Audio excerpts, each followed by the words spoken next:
प्रणाम। मैं भी वही हूँ जो आप हैं, माँ भारती की संतान। पिछले कई सदियों से हमने इतिहास की ज़मीनें लावारिस छोड़कर रखी हैं। हम न उस ज़मीनों की ओर देखते हैं, न वहाँ जाते हैं, न परवाह करते हैं कि हमारे बाप दादा की ज़मीन में कौन सी फसल बोई जा रही है और वो फसल कौन बो रहा है, किस नीयत से बो रहा है या फिर किस बदनीयत से बो रहा है। कहीं ऐसा तो नहीं कि उन्होंने गौतम और नानक की ज़मीन पर कलंक के बीज बो दिए। बिल्कुल यही हुआ है।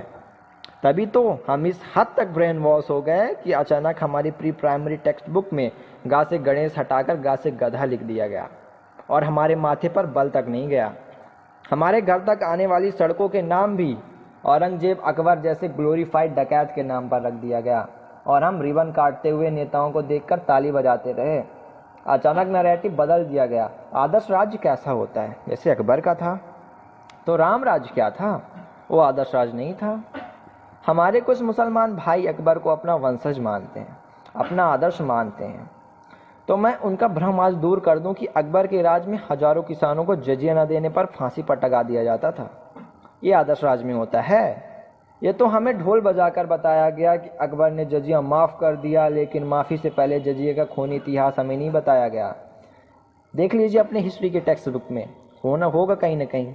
और उसी अकबर ने वापस गैर मुसलमानों पर जजिया लाद दिया, ये भी हमें नहीं बताया गया। चित्तौड़गढ़ में 30,000 सिविलियंस को जिहाद के नाम पर काट डालने वाला एक आदर्श राजा था। आगरे के सामने मीना बाजार लगवाने वाला आदर्श राजा था। जिल्ले इलाही यानी खुदा की परछाई, ये कैसा खुदा है जिसकी परछाई इतनी काली है? अब बात करते हैं राम राज्य के बारे में। राम ने साम्राज्य विस्तार के लिए कभी भय का सहारा नहीं लिया। राम राज्य में रहने वालों के लिए राम की घोषणा क्या थी जानते हैं? राम राज्यवासी त्वं प्रक्षस्व ते श्रीराम न्यायार्थ युद्धस्व सर्वेषु समचर परिपालया दुर्बलम स्विद्धि धर्मवरम प्रक्षस्व ते श्रीराम राम राज्यवासी त्वं। You live in Ram kingdom, hold your head high, fight for justice, treat all as equal, protect the weak, know that dharma is above all, hold your head high, you live in the kingdom of Ram. तुम राम राज्यवासी हो, अपना मस्तक ऊंचा रखो, न्याय के लिए लड़ो, सबको समान मानो, कमजोर की रक्षा करो, धर्म को सबसे ऊंचा जानो, अपना मस्तक ऊंचा रखो, तुम राम राज्य के वासी हो। ऐसे राज्य की तुलना अकबरी कुशासन से करते हैं तो हंसी आ जाती है। हम सदियों से इस बात पर खुश हो रहे हैं कि शेरशाह सूरी ने दुनिया की लंबी सड़क बनवा दी, लेकिन श्री राम ने समुद्र पर पानी पर पुल बनवा दिया। इसके लिए हम सैटेलाइट इमेजेस मांगते हैं, वरना विश्वास नहीं करते। कहीं न कहीं इसके पीछे बहुत बड़ा षड्यंत्र छिपा हुआ है। लगता है कि जो हमें बताया ही नहीं गया, हमारे शिक्षा व्यवस्था में इसका सबसे बड़ा प्रभाव होता है। पहले से ही कुछ ऐसा सिनारियो बना दिया गया। हमारे टेक्स्ट बुक में महाराणा प्रताप को इतने भी पेज नसीब नहीं हुए जितने कि इन मुगलों को हुए। कहीं ना कहीं गलती, सबसे बड़ी गलती हमारी है। हम उस चीज़ को समझ नहीं पाए। कुछ मुसलमान भाई मुगलों की तरफ उठने वाली उंगली को अपनी तरफ उठने वाली उंगली समझ लेते हैं। अरे अकबर ने तो इस्लाम को जड़ से मिटा देने के लिए कोई कसर नहीं छोड़ी थी। पढ़िए इतिहास, समझिए दीन इलाही को। अपने हीरो और विलन जात पात से उठकर चुनिए, जो इस महान देश की परंपरा रही है। रावण कौन था? एक ब्राह्मण था, भगवान ब्रह्मा के डायरेक्ट ब्लड लाइन में जन्मा था। लेकिन आपने किसी ब्राह्मण को रावण की स्तुति करते हुए देखा है? हम सिर्फ इसलिए रावण को हीरो बना दे कि वो हमारे जाति का था, इतना छोटा नहीं सोचते हैं हम रावण को खलनायक मानेंगे और रहती दुनिया तक हम दशहरा में उसका पुतला फूंकता रहेंगे। और हम नहीं, बल्कि हर जागा हुआ इंसान अपना नायक और खलनायक बड़ी सावधानी से चुनता है। भारत का एक बहुत बड़ा तबका महमूद गजनवी को अपना हीरो मानता है। वो लुटेरा अफगानिस्तान के एक छोटे से गांव गजनी से आया था और भारत पर बेतहाशा जुल्म ढाए। सोमनाथ का पवित्र मंदिर हमारी आंखों के सामने लूट लिया और हम खड़े खड़े देखते रह गए। होना तो ये चाहिए था कि अफगानिस्तान के लोग गजनी को सूरवीर मानते और उसके नाम पर बड़ी बड़ी मूर्तियाँ, बड़े बड़े मोन्यूमेंट्स बनवाते, लेकिन नहीं, उन्होंने कनिष्क को अपना हीरो माना, जो कुछ डायनेस्टी का एक महान राजा था। उसके नाम पर बड़ी बड़ी होटल्स, बड़ी बड़ी इमारतें, जबकि वह एक मुस्लिम देश है।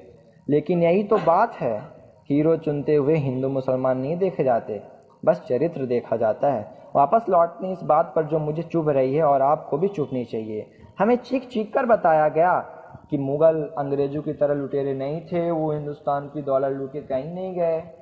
तो ठीक है, तो मैं आपके घर में अटैक करता हूँ, कुछ लूट के नहीं जाऊँगा, बल्कि आपके घर में ही कब्जा करके रह जाऊँगा और आपके परिवार वालों को नौकर बना के रखूँगा।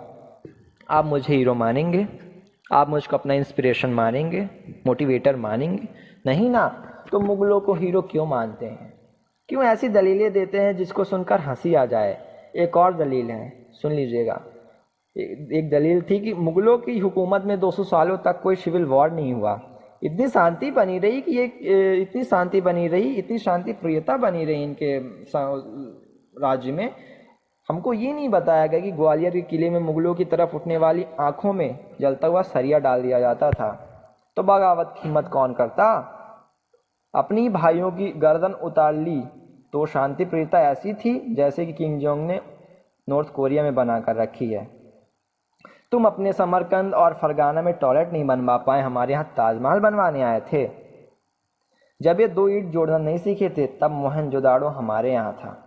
चलो ठीक है, बनवा दिया। अब ये बाएं हाथों से लिखे हुए इतिहास हमें ये बताते हैं कि ये प्रेम की निशानी थी। अच्छा, ये मोहब्बत की निशानी थी। ये समजार, ये जमुना का किनारा, ये महल, ये मुनक्कश, ये दरो दीवार, एक शहंशाह ने दौलत का सहारा लेकर हम गरीबों की मोहब्बत का मजाक उड़ाया है। ये मोहब्बत की निशानी है? मुझको तो नहीं लगती कि ये मोहब्बत की निशानी है। और अगर ये मोहब्बत की निशानी है तो चित्तौड़ क्या है, जहाँ हमारी माँ रानी पद्मिनी अपने पति राजा रतन सिंह के वियोग में जलती हुई चिता में कूद गई, लेकिन अलाउद्दीन खिलजी को आंचल का एक तार तक नहीं छूने दिया। ये प्रेम की निशानी है। प्रेम की निशानी चाहिए तो जाके देखिए वो पुल जो भगवान श्री राम ने अपनी प्राण प्रिय सीता के लिए रावण के चंगुल से छुड़ाने के लिए समुद्र के सीने में बांध दी थी। वो है प्रेम की निशानी। कुछ समय पहले एक राजा हुआ करते थे, महाराणा प्रताप। उन्होंने हल्दी घाटी का युद्ध नहीं हारा, लेकिन उस मेवाड़ी की आत्मा को सिद्ध करने के लिए 450 साल लग गए। और महाराणा कोई अकेले नहीं है, पता नहीं हमने कितने वीरों को गुमनामी की सुरंग में एड़ियां रगड़ते हुए मर जाने दिया और उन जालिमों को झुककर सलाम बजाते रहे जिनके दुष्कर्मों से भारत माता आज भी खून के आंसू रो रही है।